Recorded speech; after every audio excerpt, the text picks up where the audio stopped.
If you had told me that a single password would one day split my family in two, I would have laughed and handed you the laundry basket. Now, sitting alone in a house that felt both familiar and foreign, I can tell you with my whole aching heart that it only took one small no to pull a thread that unraveled everything I thought I knew about love, duty, and who gets to decide what's mine. If you're still here with me, bless your heart for listening. There's a lesson in this story for anyone who's ever loved too much. The afternoon began like so many others had for the last 30 years. Sunlight across the kitchen tiles, the same radio station playing songs that made the past feel close, and a basket of warm laundry waiting to be folded. I was 70, but my hands still knew the rhythm. Shirts first, then the towels, sleeves tucked in with the kind of care that lives become when you've had to patch and mend for a lifetime. There's a comfort in routine that you don't notice until it's gone. At 2 o'clock, that comfort was shattered by the sound of the front door slamming so violently that the pictures on the wall jumped. It was the kind of entrance my son used to make when he was 9 and had scraped his knee. Then it would get a hug and a bandage. At 42, the same force came with a different sound. Fury. Mom. "Where are you?" Marcus shouted, his voice tearing through the quiet, bouncing off the molding and the family photos like anger has its own echo. I walked into the hallway with a towel draped over my arm and found him standing there, chest heaving, face flushed, fists knuckled white. He looked like he'd run a marathon just to get home and then decided to sprint into a war. His eyes, the same green as his father's, were hard and very, very young in a way that frightened me. He called crying. He barked before I could say anything. Chloe called me at the store. She said you changed the password. She couldn't pay. She was humiliated in front of everybody. How could you do this to her, Mom? The words were a lance, thrown with the practiced precision of a man who believed he was defending someone he loved. I stood very still. 70 years of life have a way of teaching you how to breathe when the world tilts, how to choose your words slowly like someone picking ripe fruit. "Marcus, lower your voice," I said, my voice quieter than the one he used to shout. "We are civilized people. I changed the password because it's my card. It's my money." I didn't want to say how small I felt when he called me a miser, but I remember the sting of that word as if it were a slap. "Your money?" he repeated, incredulous. "Seriously?" Chloe was buying groceries for the house. "You can't lock us out when we need something." He stepped closer. The heat of his body made the hallway feel narrow. I could see the set of his shoulders, the tension in his jaw.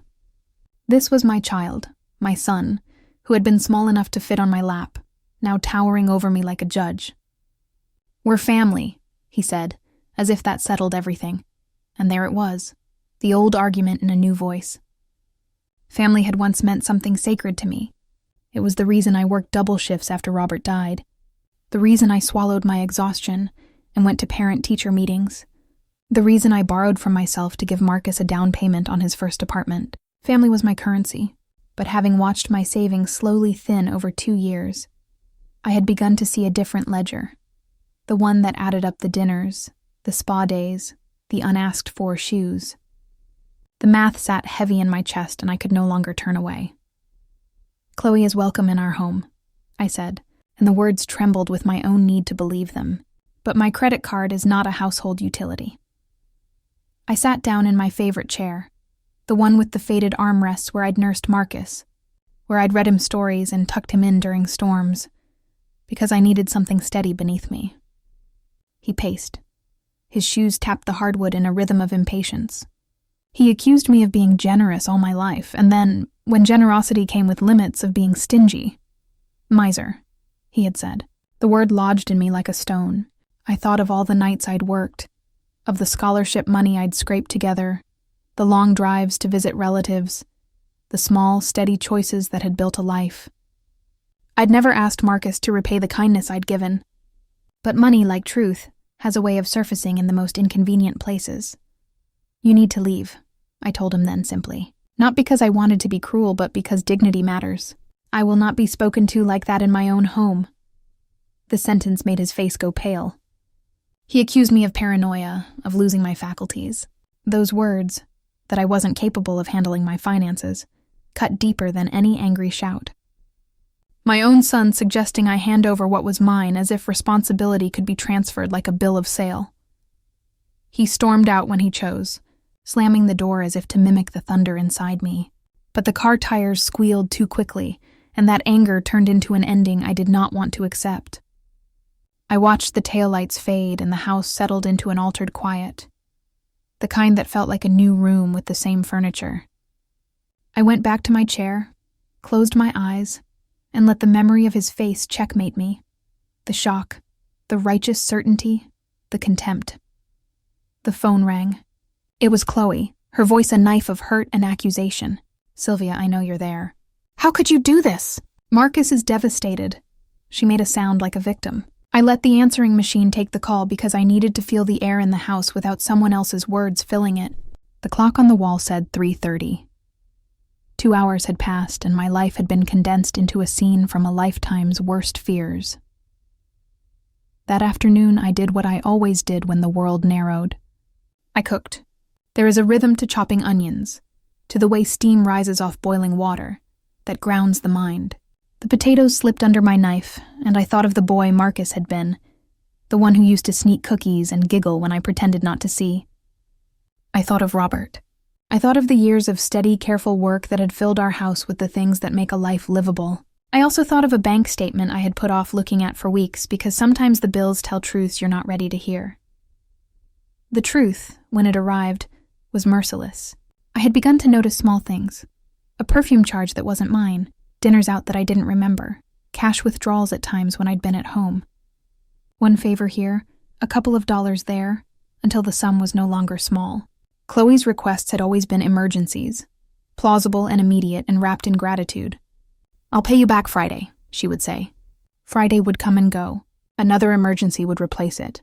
An underwear sale turned into $400 on lingerie. A supposed medicine run turned into $200 at an electronics store for a bargain computer. Marcus's work didn't require a new laptop. The receipts told a different story than the one they told me with their practiced sweetness. They had asked, and I had said yes, again and again, because my nature was to give. I gave to the Perez family when their son needed tuition. I baked for Miss Carter when she was ill. I taught Sunday school until my knees ached. Generosity was my prayer. But generosity does not mean erasure. There is a line between being kind and being taken. The day I called the bank, my hands shook as they always do when I talk about money. I asked for a detailed report of 2 years' transactions. When the printer started coughing out page after page, I felt like a detective unfolding evidence. The numbers did not lie. In January, I had $45,000.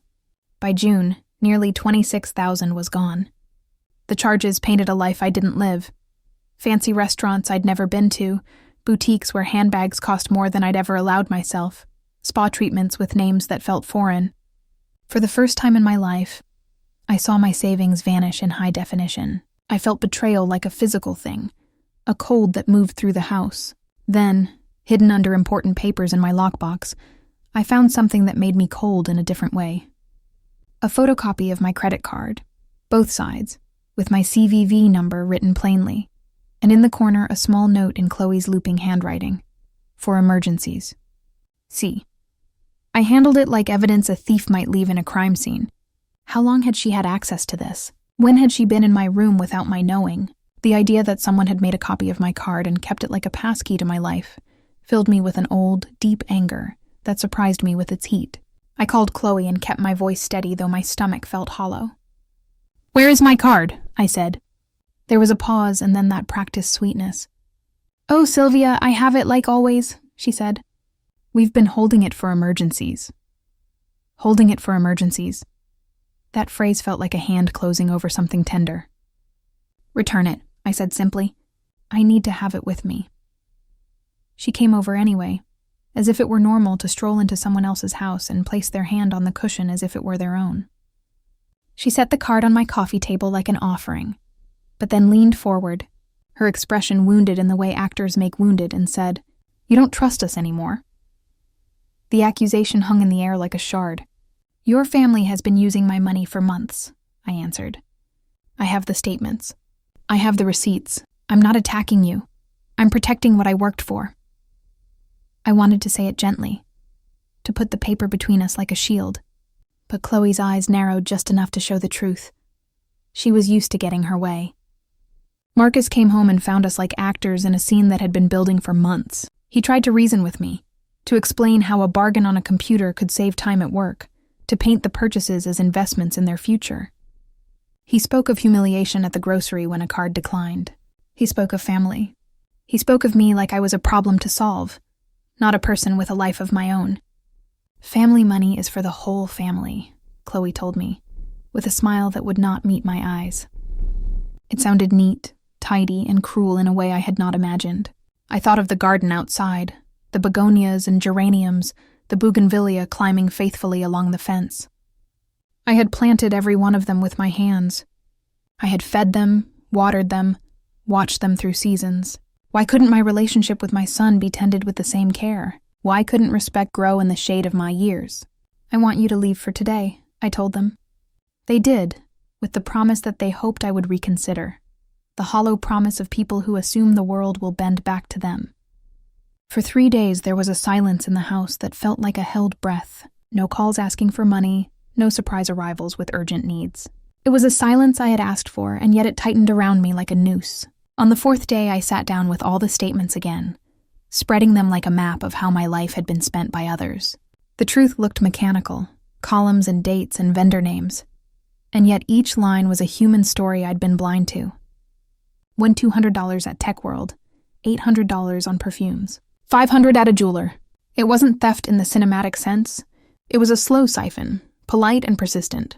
It was the way intimacy can be used as a permission slip. When Marcus and Chloe returned, they brought with them a different tactic. No yelling, no dramatic exits. They came calmly as if to bargain. I showed them the statements. I expected maybe the shame to flicker across Marcus's face, some small ember of regret. Instead, he looked away. Chloe offered the practiced apology, remorse on cue, and then, as if expecting a different script, the old narratives returned. They were victims of circumstances. They were building careers. They needed help. "We'll pay you back," they said, the phrase so hollow I could almost hear the echoes of other promises. I realized, in the middle of that conversation, how much of my identity I had tied to being the fixer, the one who could always make things right. It had been my role for 30 years, the mother who could be counted on, the friend with a casserole, the neighbor who would lend a hand. But being constantly available had become the wedge that allowed my generosity to be turned into entitlement. I wanted to be loving, but I also needed to be safe. That night, after they left, I sat in the dark and thought about boundaries the way other people think about prayer. Setting them would not be an act of cruelty, I told myself. It would be an act of survival. If I protected nothing, I would have nothing left to give, not even to those I loved. But boundaries are not easy things to place with those you raised. They are like fences you build where once you shared bread. Saying no felt like a betrayal. Keeping silent felt like slow self-erasure.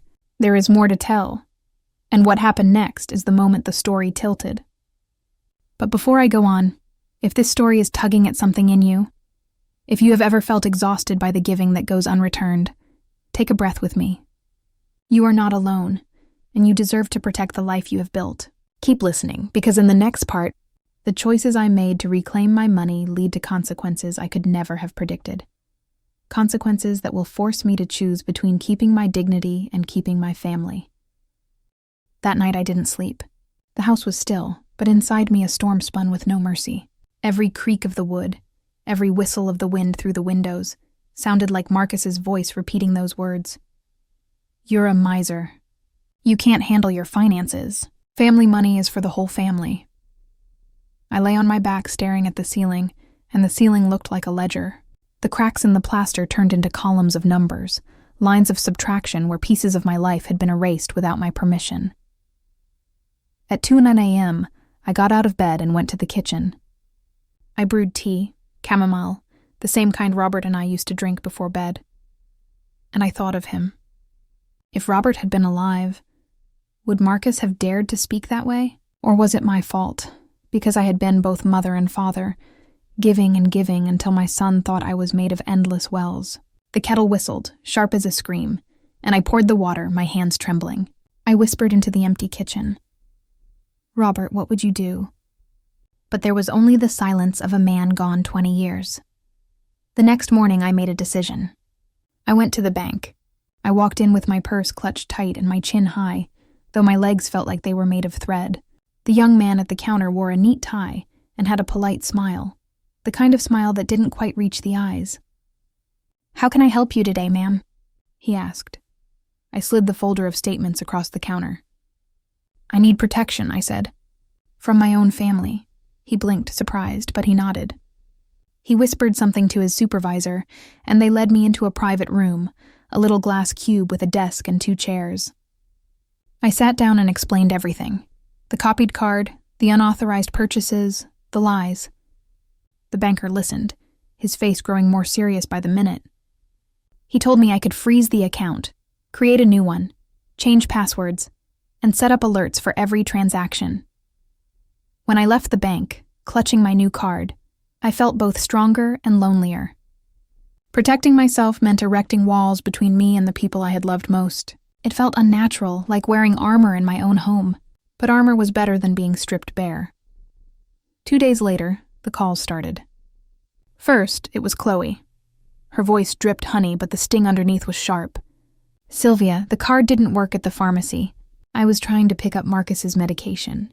You froze it, didn't you?" "I did," I said evenly. She gasped as though I had confessed to murder. "How could you? Don't you care if your son has what he needs?"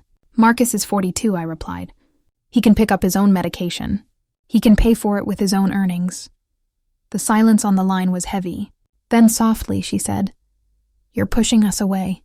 When Marcus finds out," her voice trailed off, but the threat was loud enough. And indeed, when Marcus came that evening, he was not the boy who once hugged me after baseball practice. He was a man whose pride had been wounded, and wounded pride is a dangerous thing. "You embarrassed Chloe today," he snapped as soon as he walked in. He didn't even remove his jacket. "Do you know how humiliating it is for her to have a card declined?" "Do you know how humiliating it is for me?" I answered quietly. "To have my own son treat me like an ATM?" His face flushed red. He opened his mouth to argue, then closed it. Finally, he muttered, "You don't understand."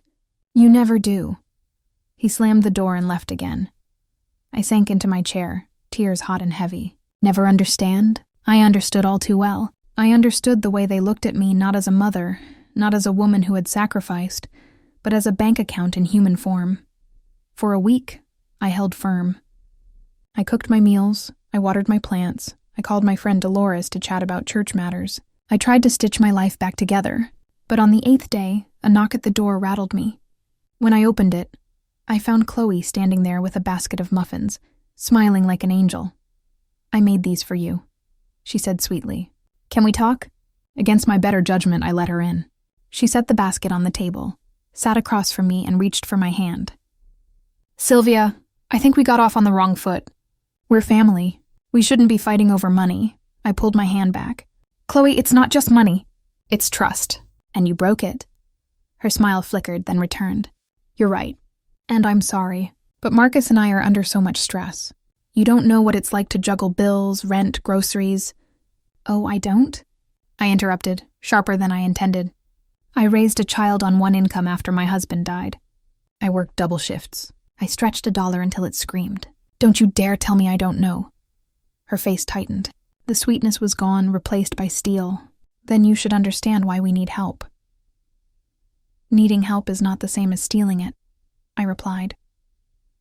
The air grew thick. Chloe's eyes narrowed.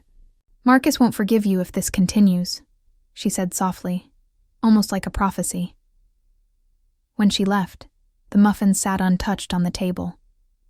I stared at them for a long time, then threw them in the trash. That night, I wrote a letter. I wrote down everything, every unauthorized charge, every broken promise, every moment of betrayal. I wrote it not to send, but to remind myself that my memory was still sharp, my mind still mine. They wanted me to believe I was weak, incapable, losing touch. But I wasn't. I was clear as glass, and I would not let them gaslight me into surrendering my dignity. The following Sunday, at church I stayed late to speak with Pastor Jim. He was a kind man in his 60s, gentle eyes and a soft voice that carried weight. I told him some of what had happened. Not all. I couldn't bear to expose Marcus fully, but enough. He listened, nodded, and then said something that struck me. Sylvia, God gave you stewardship over what you worked for. Protecting it is not greed. It is wisdom. Sometimes love requires us to say no. I went home repeating those words like a prayer. Love requires us to say no. The next week was quiet. Too quiet. No calls, no visits, no muffins. At first I thought maybe they had accepted my boundaries. But then came the envelope. It was in the mailbox, no return address. Inside was a typed letter. We need access to your funds for medical reasons. If you refuse, we will have no choice but to involve legal channels. Families share everything. My hands shook. Legal channels? My own son threatening me with lawyers? I folded the letter carefully, placed it in my lockbox, and sat in my chair. My heart pounded. This was no longer just a family squabble. It was a battle for survival. That night, as I locked the doors and checked the windows, I whispered again to Robert. What would you do? But the silence was my only answer, and deep down I knew this was only the beginning. I didn't sleep much after that letter arrived. It sat in my lockbox like a serpent coiled and waiting, its words echoing in my mind. Families share everything. If you refuse, we will involve legal channels. Who had written it? Marcus? No, not my Marcus. The boy I raised had once cried because he thought he'd heard a bird's wing. But people grow, people change. And sometimes love twists into something unrecognizable. I wondered if it was Chloe. That felt more likely. Her words had always been honey-laced with vinegar. But the truth was, Marcus had signed his name to her choices, whether he held the pen or not. The next morning, I called Dolores. She had been my friend for 40 years, and she knew my son almost as well as I did. I told her everything. When I finished, there was silence on the other end. Then she sighed. Sylvia, I love you. But you need to see this for what it is. They're not just borrowing anymore. They're trying to control you. That letter, it's manipulation, dressed in legal threats. But Marcus is my son, I whispered. And you are his mother, she replied firmly. You gave him life. That doesn't give him the right to take yours away piece by piece. Her words sank into me like stones into a pond. They rippled through every memory I had of Marcus. First steps, first day of school, first heartbreak. I had carried him in my body, then carried him in my arms, then carried him in my heart. Was I now supposed to carry him on my back until I collapsed? That afternoon, I went to see a lawyer. His name was Mr. Graham, a kind man with gray hair and the sort of patience that made me feel less foolish for sitting there. I explained everything, even showed him the letter. He read it carefully, then looked at me. Mrs. Carter, do you have a will? Yes, I said, but it's old, from when Marcus was a teenager. He nodded. It may be time to update it. And we should also set up protections for your accounts. Power of attorney, living trust, things that make it clear who controls what. That way, if anyone tries to argue you're unfit to manage your money, the law will be on your side. His words chilled me. Unfit. That was exactly what Marcus had hinted at in his fury, that I wasn't capable, that I was slipping, that my years made me weak. I left the office with a folder of papers and a sense of both dread and relief. Dread, because I never thought I'd need legal armor against my own child. Relief, because I was finally taking steps to shield myself. When I got home, Marcus was waiting on the porch. His car was in the driveway, Chloe in the passenger seat, arms folded tight.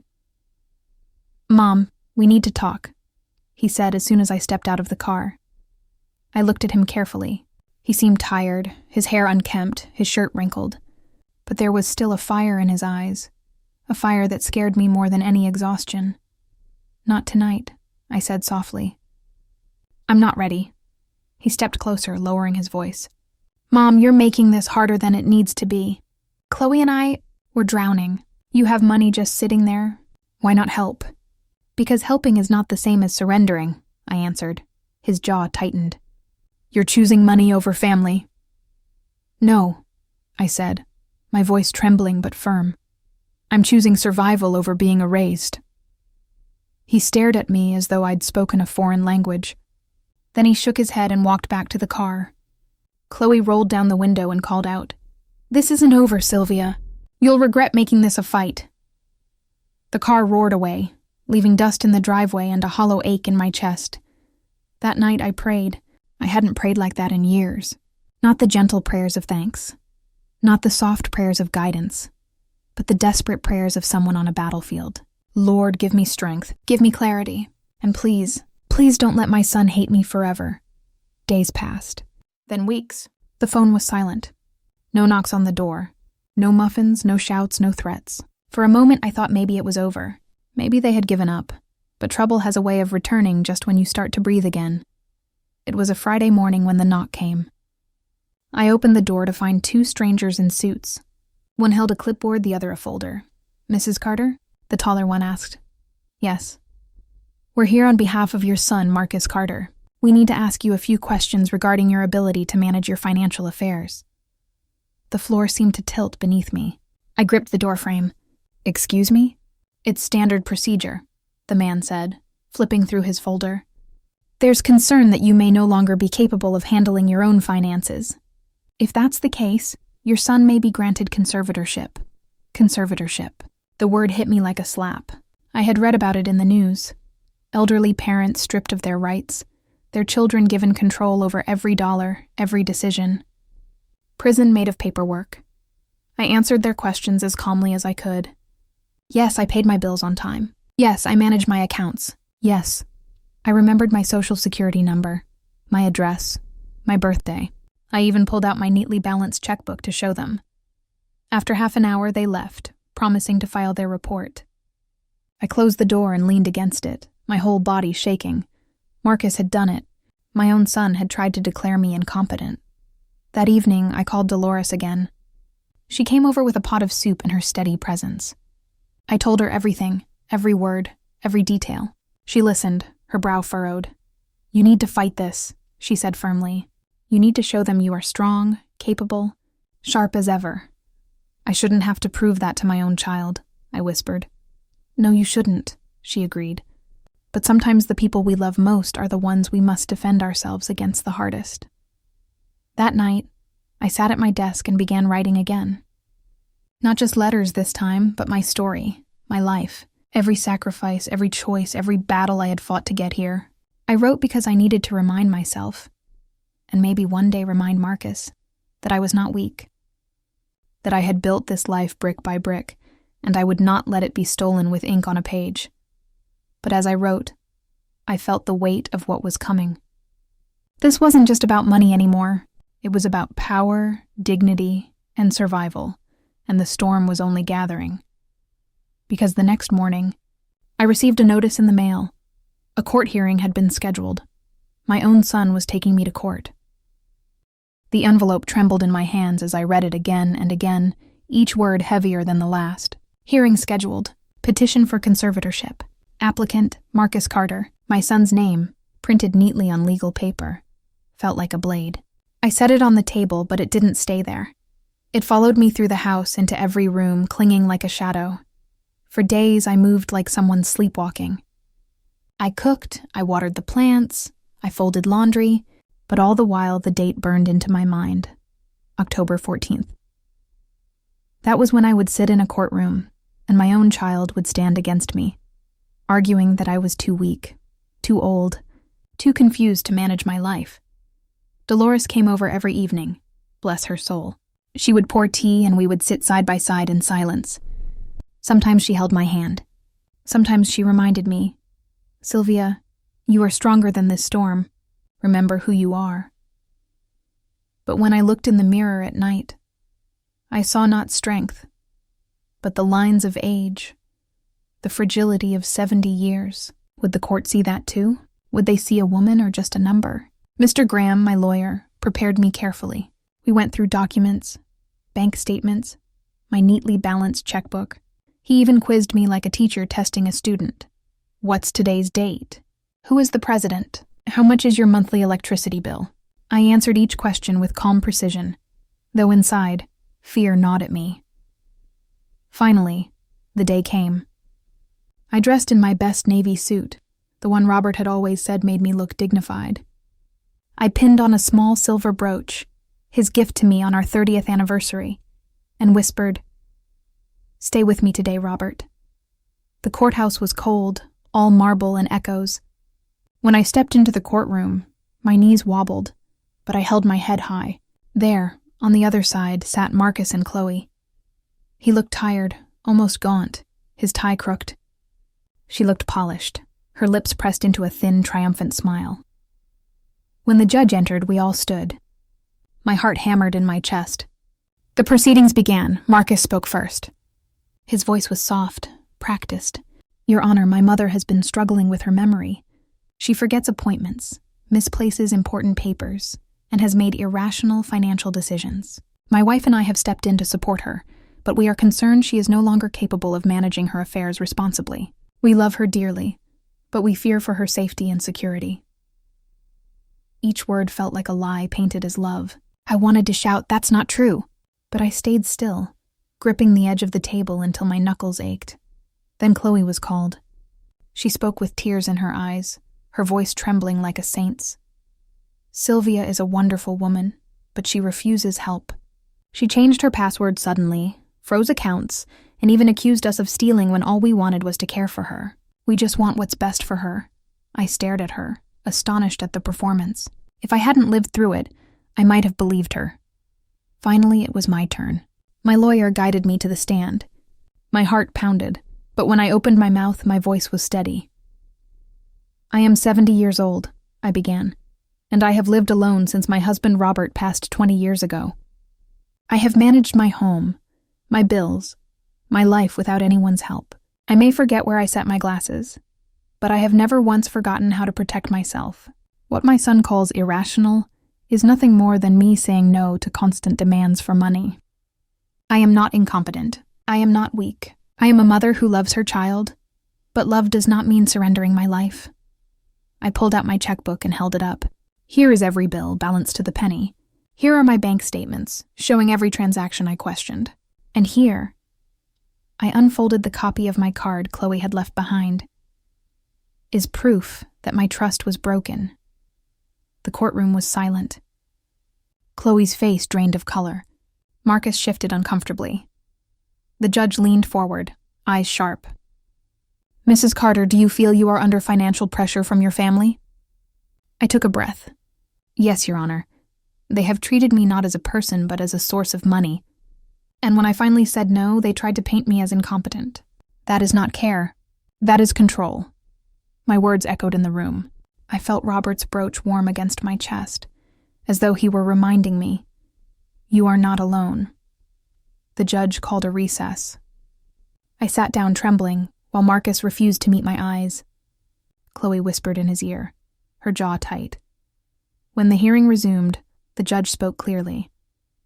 "Based on the evidence presented, I see no reason to grant conservatorship. Mrs. Carter has demonstrated she is fully capable of managing her affairs." Petition denied, the gavel struck. Relief flooded me so strongly I nearly wept.